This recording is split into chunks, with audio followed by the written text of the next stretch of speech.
이제 너 이거 알아? 아 그럼 저 알죠. 너 개념 이거 알아? 예 알죠. 한번 설명해봐. 아 뭐더라? 야 뭐더라 해.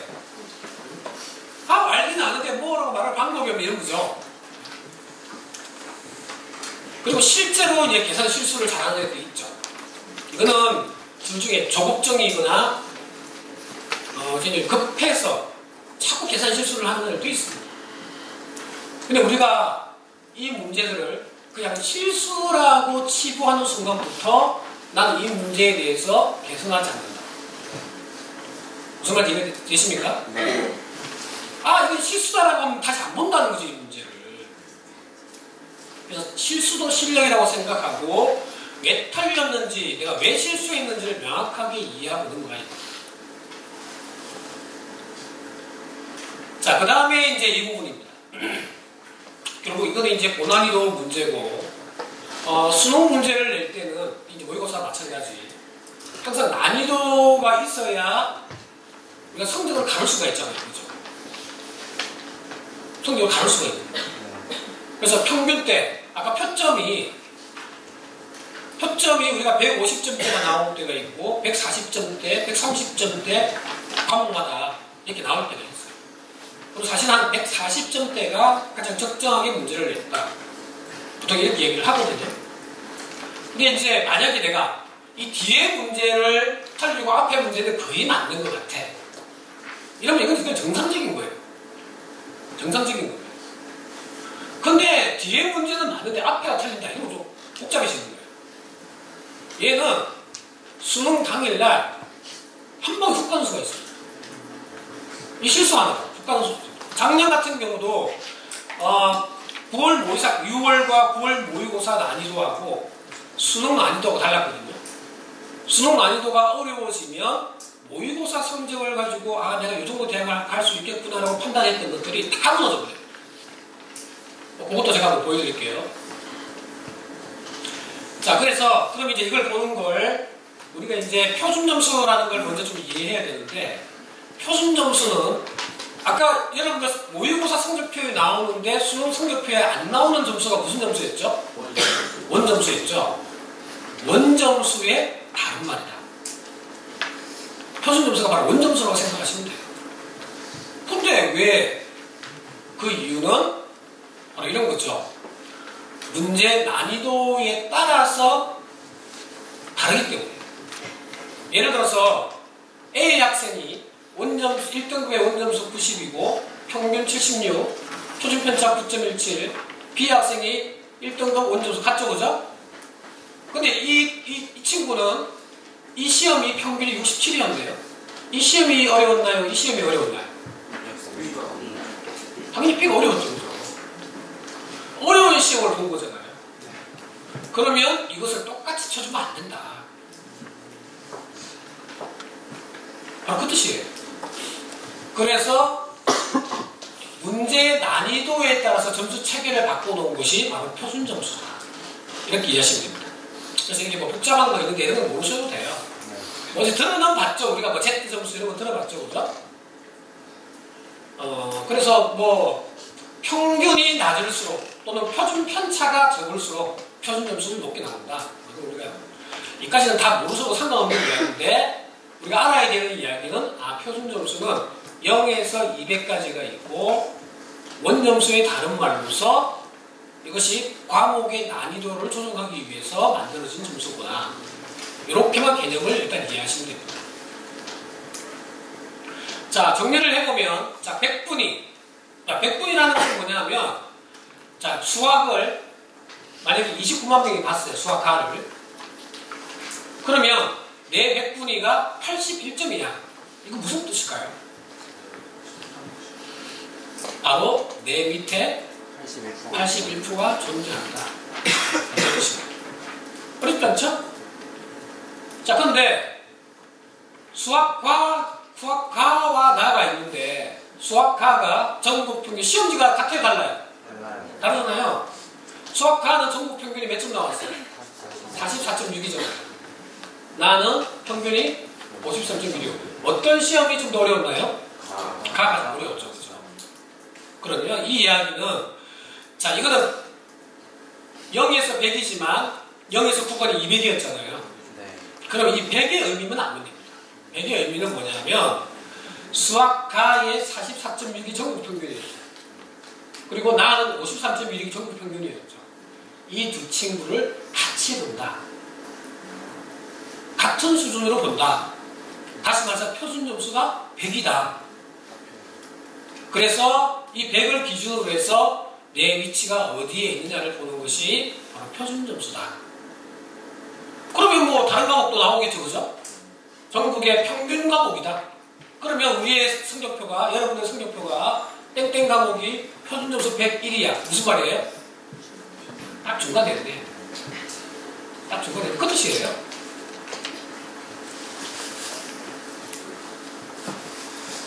뭐 등급은 잘 아실 테고요. 자, 등급은 일단 위에서 4%, 밑에서 4% 이렇게 이해하시면 됩니다. 4, 7, 11 이렇게 이해하시면 됩니다. 4% 자르고 밑에서 4% 자르고 7% 자르고 17%, 10% 이렇게 자르면 됩니다. 이렇게 해서 4년제, 이 항아리 모양이잖아요, 그죠? 네. 그리고 4년제 대학을 가는 이동도 어디까지 간다고요? 여기까지 간다. 근데 내가 원하는 대학을 가려고 하기 때문에 못 간다. 그래서 최소한 최악의 경우에도 4자 밑으로 떨어지면 안 된다. 최악의 경우는. 자, 그래서 고1, 2 모의고사와 고3의 모의고사는 조금 다릅니다. 그래서 여러분들에게 제시한 연중 모의고사 출제 범위 있잖아요. 그걸 보시면서 내가 이 영역의 시험을 봤는데 무엇이 부족하구나, 이걸 먼저 이해하시면 돼요. 그래서 3월 같은 경우는 중학교 전 범위기, 고1은 중학교 전 범위이기 때문에 내가 중학교 기초에서 어디가 구멍이 났는지를 빨리 알아야 돼요. 이거 보충을 해야 되죠. 고2는 1학년 전 범위예요. 같은 이야기죠, 그죠? 시험을 바로 이런 겁니다. 그래서 한 해 전의 범위를 중심으로 해서 나오기 때문에 앞에 기초 부족 현상을 막기 위한 것이다. 이렇게 이해하시면 됩니다. 그럼 어떤 현상이 일어나느냐면, 여기 때는 모의고사를 잘 봤는데 여기서 망하는 데도 있겠죠. 범위가 다르다는 얘기예요. 바로 그런 겁니다. 그 다음에 이제 6월은 부산시 교육청에서 나오는 문제인데, 문제가 이제 나오는 어느 지역에서 나오는 차이점이고요. 여기는 6월은 일단 기본적으로 고1 정도는 내가 내신 문제와 수능 문제의 차이점을 이해해요. 내신은 학교마다 많이 다릅니다. 첫째는 난이도가 다르죠. 그죠?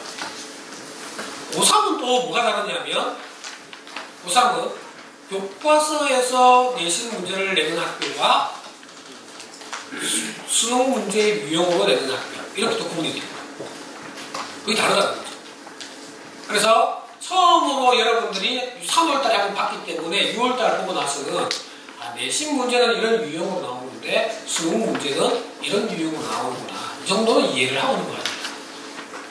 자, 수능 문제의 가장 큰 특징이 뭐였죠? 쉽게 말하자면 이런 거예요. 내신은 열심히 하면 점수 나오게 만들어 놓은 거예요.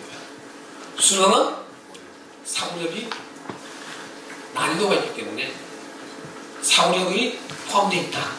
물론 요즘에 뭐 수행평가나 문제 내신에서도 문제 점수가 있으니까 그런 차이점이 있지만 사고력 체계에 의해서 만들어지는 것이 바로 수능이다. 그래서 여기까지 보면서 내가 취약 과목들을, 사실 과목의 기준이 아니라 단원 기준입니다. 좀 더 구체적으로 이야기하면 문제 유형, 이해되시죠? 그래서 뭐 이런 경우가 있어요.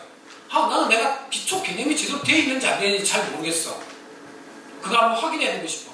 그럼 어떻게 하면 될까요? 뭘 풀어봐? 다른 문제 풀지 말고요. 가장 2점짜리 문제를 쫙 풀어보는 거예요. 금방 나오죠. 그죠? 그래서 자신의 어떤 내가 문제가 난이도가 어디에서 걸리는지를 확인을 해봐요. 그리고 2학년들은 탐구 과목 계획을 좀 빨리 세워야 돼요. 물론 이때까지 탐구를 다 배운 건 아닙니다. 3학년 때 배울 것도 있죠. 내신으로 봤을 때. 하지만 수시를 준비하기 위해서는 탐구 과목이 또 매우 중요하거든요. 그래서 점수 잘 나오는 걸로 골라가지고 탐구 과목을 선택하면 좀 어려워진다. 수시에서는. 당연히 정시에서는 점수가 잘 나오는 걸 선택을 해야 되겠죠. 제일 좋은 것은 수시와 정시에서 선택한 탐구 과목이 나의 진로와 연계되어 있으면 제일 좋은 거죠. 근데 이게 바뀌면 또 공부해야 될 게 또 많아져. 그래서 대학은 이런 겁니다. 이 친구가 예를 들자면 투어 과목인데 투어 과목은 점수가 잘 안 나오잖아요. 그럼에도 불구하고 투어를 선택하면 학종에서는 얘를 좀 더 봐줍니다. 이런 것도 있다는 거죠. 뭐 요거는 이제 마찬가지. 자, 이제 고1들도 마찬가지로 이때부터는 이제 탐구 과목에 관심을 가지고 1차적으로 확정을 해야 됩니다. 내가 어떤 것을, 자, 진로를 선택할 때는 국수형 과목으로 선택하는 게 아니에요. 탐구 과목으로 선택하는 겁니다. 내가 지리에 관심이 있는지, 사회 문제에 관심이 있는지, 탐구 과목으로 선택을 하는 겁니다. 물화생지 중에서 어떤 분야에 제일 관심이 있는지. 물론 그것이 융합적이기는 해요. 예를 들자면 내가 만약에 화학을 공부하다 보니까 화학이 생명하고도 어떤 관계가 있고 또 물리하고 어떤 관계가 있고 이런 연결고리를 찾는 것이 매우 중요하긴 합니다. 어쨌든 그 탐구 과목이 내 진로, 다시 말해서 지원하는 학과와 연결되어 있는 것이 훨씬 유리하다. 그건 수시를 준비할 때도 매우 유리하다는 얘기죠. 자, 공통적으로는 결국은 내가 구멍이 난 부분을 메꾸는 목적으로 보는 것이 모의고사다. 아씨, 또 시험이야. 이게 아니에요. 이게 아니라 내가 어디에 구멍이 나 있는지를 찾는 시험이 바로 모의고사다. 그래서 취약 단원과 취약 유형을 파악해서 보완하는 것이 중요하다. 그리고 이제 당연히 정시에 지원 가능한 대학을 우리가 타진을 해봐야 되겠죠. 자, 고3 같은 경우는 일단 3월 모의고사가 대입 전략을 세우는 첫 번째예요. 내가 수시로 좀 더 몇 대 몇이죠. 수시 예를 들어서 50, 정시 50으로 갈 것인지 수시 70, 정시 30으로 갈 것인지 나는 아무래도 정시로 가야 될 것 같은데 수시 20, 정시 80 이렇게 갈 것인지 그러면 거기에 따라 가지고 내가 수시를 뭘 지원할지가 나오거든요. 정시가 결정된 친구들, 정시로 가겠다고 결정된 친구들은 거기에 따라서 수시 전략이 나와야 돼요. 그래서 수시에서 대학을 원서 6장을 어떻게 쓸 것이냐를 결정할 때 제일 먼저 선택하는 게 뭔지 아십니까? 정시에 갈 수 있는 대학을 먼저 보는 것이 1번입니다.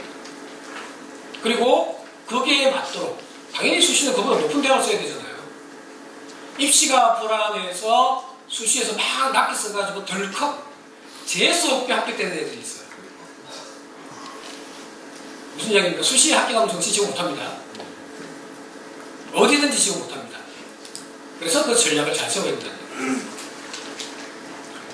뭐 4월까지도 마찬가지 일단은 기본적인 목표를 설정을 하고 고3은 이제 6월이 가장 핵심이잖아요. 그래서 6월에는 실질적인 위치, 여기는 재수생이 빠진 위치예요. 여기는 재수생이 포함되어 있고, 자, 재수생이 어떤 애들입니까? 정시를 중심으로 준비를 했던 이런 친구들이잖아요. 그렇기 때문에 실질적인 나의 위치가 나오고 그걸 기준으로 해서 두 가지를 결정을 해야 되죠. 하나는 이 정도 성적이면 여기 대학까지는 내가 정시에 갈 수 있겠구나. 이게 첫 번째고, 두 번째는 수시에 최저 학력 기준을 어디까지 내가 맞추겠구나. 이걸 타진하는 것이 두 번째로 우리가 봐야 됩니다. 9월 평가원 시험은 수능의 난이도에 그대로 맞추기 위해서 보는 시험이기 때문에 그 수준을 좀 잘 보는 것이 필요하죠. 근데 이것이 또 이제 난이도 조정을 잘못해가지고 덜컥 수능 때 어려워지는 경우도 있어요. 하지만 그래서 여러분들이 하나의 이런 모의고사 성적을 가지고 결정하면 안 되고 평균적으로 나오는 성적을 보고 결정을 해야 됩니다. 특히 고1, 2는.